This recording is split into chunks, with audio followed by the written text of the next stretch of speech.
Porque quando a pessoa tá no trabalho e fica mais ansiosa por performance ou tá procrastinando, normalmente ela vai pegar um café. E quando vê a pessoa tomou, velho, 500 miligramas de cafeína no dia. E aí, meu, ferrou. Mas eu sou resistente a café, mas a sua arquitetura do sono fica ruim. Toma café e durme. Certeza que alguém tá falando agora, toma café e durme. Mas a sua arquitetura do sono fica ruim. Se você toma café, usa cafeína e dorme, eu acho que esse talvez seja um grande sinal que tá com alguma coisa muito errada também. Como dormir bem, João? Para quem tá... Então, beleza, a pessoa já sabe avaliar ali se tá dormindo mais ou menos. Como que a pessoa pode tentar fazer estratégias para dormir bem? Perfeito. O primeiro ponto mais importante, lembrando que eu falei sobre o nosso reloginho biológico, aquele reloginho que tem dentro da gente, tá? Então dentro da nossa cabeça, dentro do nosso cérebro, tem na verdade, duas bolinhas ali que se chama núcleo supraquiasmático, tá? É uma bolinha de neurônios que comanda o negócio todo. Então, a hora que você precisa estar alerta, a hora que você precisa estar descansando, ou seja, é um grande maestro dentro da sua cabeça dizendo quando você tem que ficar alerta e quando você tem que relaxar e dormir.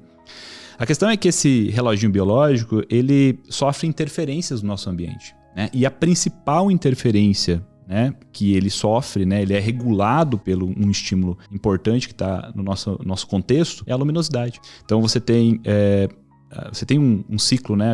Você organiza a nossa sociedade por um ciclo de 24 horas, né? Tem um período de dia, onde tem sol, tem alta luminosidade, e tem um período de baixíssima luminosidade, que é a noite. E por que eu falo que é baixíssima luminosidade? Porque no mundo natural existe a lua. A luz das estrelas, se em algum grau elas podem interferir nessa luminosidade.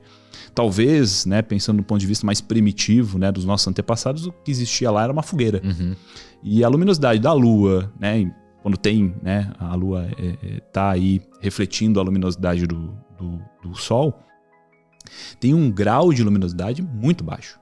Para você ter ideia, né, hoje a gente consegue fazer uma mensuração de casa desse nível de luminosidade usando no nosso telefone. A gente instala um aplicativo e a gente consegue medir a luminosidade. Se você fizer esse teste em casa, né, se você estiver longe da luz artificial, você vai ter uma luminosidade muito baixa. Quanto que é os lux da lua? Olha, geralmente você vai ter uma luminosidade menos de 5 lux. Olha só, cara. 5. Bem Lembrando pequeno. que um dia ensolarado, ele vai ter 10 mil, 20 mil. 30 mil às vezes. Dependendo do lugar, se tá perto da linha do Equador, você vai ter uma luminosidade extrema, 50 mil lux. Lux, pessoal, LUX é uma unidade de medida da luz e você consegue baixar um aplicativo no seu celular. Você bota aí na sua Play Store, Apple Store, sei lá, como é que chama aí. Bota LUX, vai aparecer algum aplicativo compatível aí que permita você mensurar com a sua câmera quantos lux tá chegando ali onde você está. Vale ressaltar que é importante você ficar atento se no aplicativo está configurado para a câmera de trás, porque às vezes você vai tentar mensurar apontando para o sol e tá com a câmera para tua cara, e aí vai dar pouco lux mesmo. Não é o aplicativo que está errado, é que você configurou na câmera errada. Então imagina, né? A gente tem então a luminosidade, né? Extrema luminosidade durante o dia e baixíssima luminosidade durante a noite. Obviamente que todo mundo aqui, né, provavelmente que está ouvindo é inteligente o suficiente e entender que a luminosidade natural ela sumiu, né, muito tempo das nossas vidas, né? Exceto as pessoas que estão muito retiradas dos centros urbanos. Agora, centro urbano, o que mais tem é luminosidade artificial. E a gente tem que lembrar que essa luminosidade artificial, ela bagunça o sistema como um todo. Tá? Então, aquele maestro, né, do núcleo supraquiasmático lá no seu cérebro, ele sofre a interferência, principalmente à noite, né, interferência do ponto de vista natural, dessa luminosidade artificial. Então, ela desajusta, ela empurra para mais tarde, onde você deveria estar diminuindo já o seu alerta. Então, imagina, você está num ambiente extremamente iluminado à noite, o seu hormônio do sono, que é a melatonina, ela vai ser disparada mais tarde, principalmente quando você vai estar no ambiente escuro. Então, o ideal é que, principalmente aqui falando da luz e como regular o seu relógio biológico para você dormir bem, aqui você diminuir drasticamente a quantidade de luminosidade do seu ambiente antes de dormir. João, quanto tempo? Pelo menos 3 horas antes de dormir, nós precisamos estar num ambiente de baixíssima luminosidade. Quanto? De preferência, menos de 10 lux. Tá? Então, essa quantidade de luz né? Ela tem que ser baixa antes da gente dormir. Nesse caso, realmente, se você não prestar atenção nisso e não se esforçar para chegar nesse número, você não vai conseguir. Porque uma luz de teto, uma luz branca no teto de uma cozinha em casa, emite uns 300 lux. Perfeito. Uma lâmpada comum emite isso, 200 a 300. E 200 isso já... a 300. Ah, João, mas isso não me atrapalha. Eu vou reforçar uma coisa importante. Há uma variação interindividual. Tem gente que tem uma extrema luminosidade antes de dormir, dorme bem, tá tudo certo. Mas essa não é a regra. A maioria das pessoas, Wesley, elas têm uma sensibilidade maior à luminosidade. Significa que ela vai dormir? Ela vai dormir. Porque ela não precisa necessariamente só de melatonina para dormir. Mas suja o sono, né? Suja o sono. Você piora a qualidade dela. Arquitetura do sono, né? Exatamente. Então, né, em resumo, você tem duas pressões acontecendo para que você durma. Uma é uma pressão homeostática, né, que está muito relacionada a um sinal químico chamado adenosina, né, que ajuda você sentir fadiga, e sentir fadiga à noite é importante, é fundamental.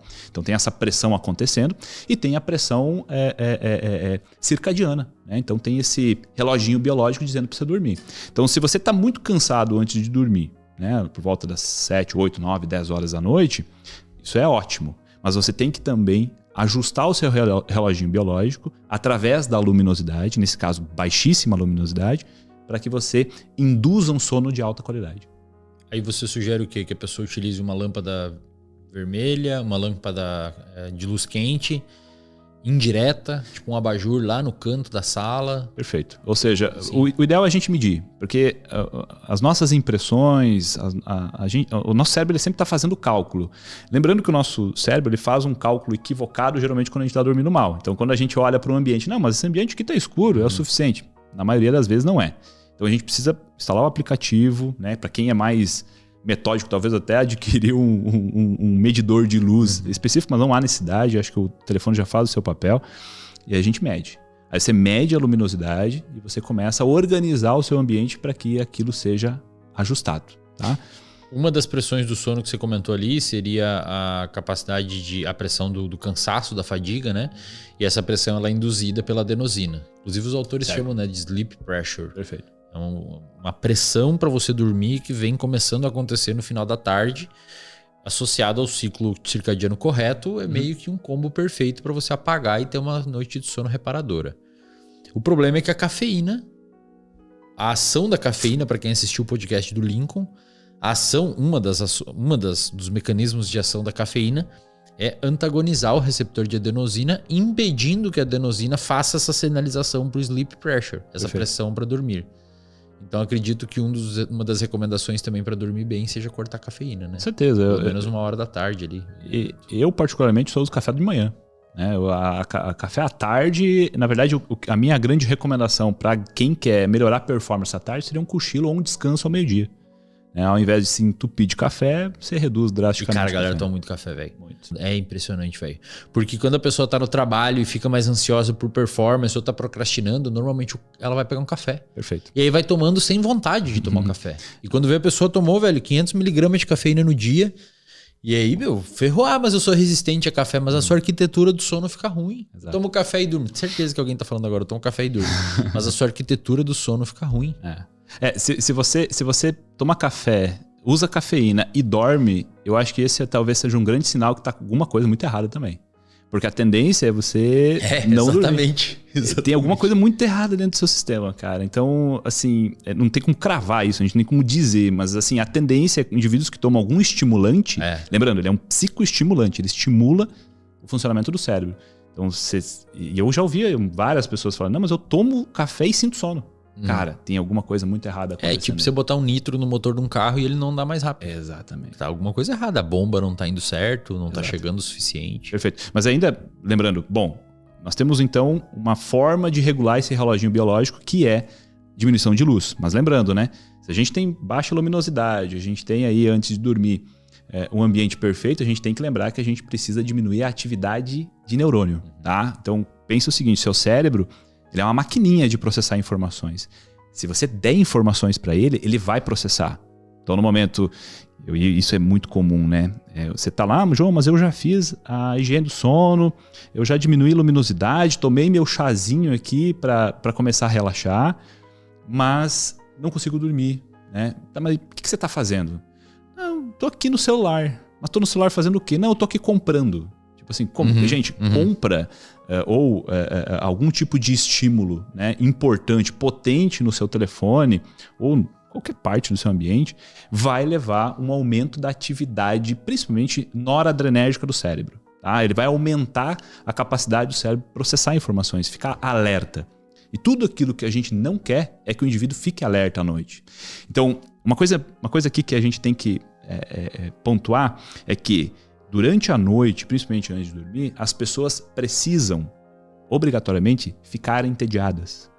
As pessoas, atualmente, elas têm muita dificuldade de lidar com o tédio. Tá? Então a gente precisa estimular o tédio. Como? Lendo um livro.